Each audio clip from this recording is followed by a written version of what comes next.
Shalom kekasih-kekasih Tuhan. Renungan pada hari ini berjudul Terang. Sebelum kita mendengarkan renungan pada saat ini, marilah kita sama-sama mengawalinya dengan berdoa.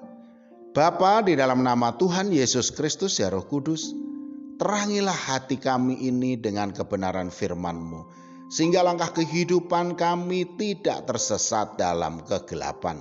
Di dalam nama Tuhan Yesus Kristus, amin. Firman Tuhan pada saat ini terambil dari Yesaya 60 ayat 1. Bangkitlah menjadi teranglah, sebab terangmu datang dan kemuliaan Tuhan terbit atasmu. Kekasih-kekasih Tuhan, akhir-akhir ini saya sangat senang dengan sebuah program acara di televisi, yaitu program acara realitas yang menayangkan tentang sepak terjang polisi Republik Indonesia dalam menjalankan tugasnya.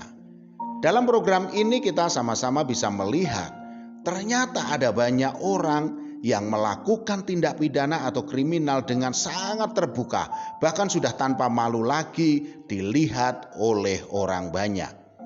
Contohnya, mereka dengan santai dan tanpa malu mabuk di pinggir jalan, berjudi di warung, melakukan tindak asusila, tawuran, aksi premanisme, narkoba, dan lain sebagainya.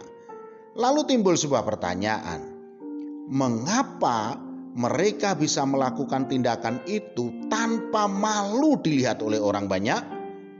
Saudaraku, dari sudut pandang rohani saya mengatakan, karena mereka hidup dalam kegelapan. Sekali lagi, karena mereka hidup dalam kegelapan. Ya, karena kalau mereka hidup dalam terang Allah, mereka tidak akan melakukan hal itu.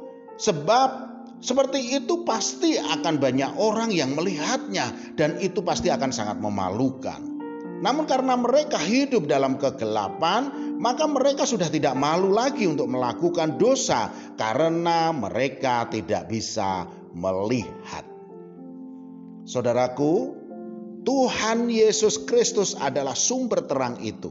Dikatakan dalam Yohanes 8 ayat 12, maka Yesus berkata pula kepada orang banyak, katanya, akulah terang dunia. Barang siapa mengikut aku, ia tidak akan berjalan dalam kegelapan, melainkan ia akan mempunyai terang hidup. Ketika kita mau menerimanya, yaitu menerima Tuhan Yesus Kristus sebagai Tuhan dan Juru Selamat, artinya kita adalah orang percaya. Otomatis kita sudah tinggal di dalam terang itu dan kita adalah terang. Kamu adalah terang dunia, seperti yang dikatakan dalam Matius 5 ayat 14a.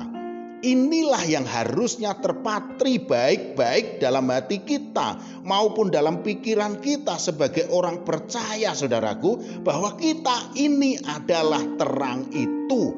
Sehingga dimanapun saja kita berada akan membawa terang Kristus yang mampu menelanjangi kegelapan. Terang itu menerangi.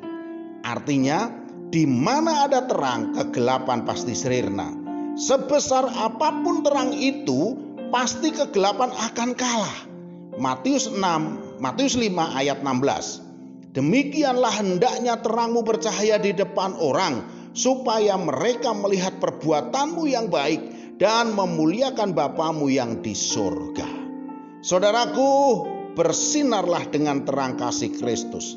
Pancarkanlah terangnya, kebaikannya, dan kasihnya kepada orang lain di sekitar dan di mana saja kita berada. Hiduplah dalam terang kasihnya, maka kemuliaan Tuhan Yesus Kristus terbit atas kita. Amin. Mari kita berdoa.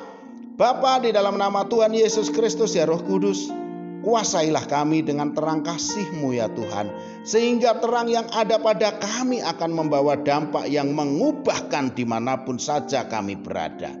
Di dalam nama Tuhan Yesus Kristus, amin. Selamat beraktivitas dan tetap semangat. Tuhan Yesus Kristus memberkati.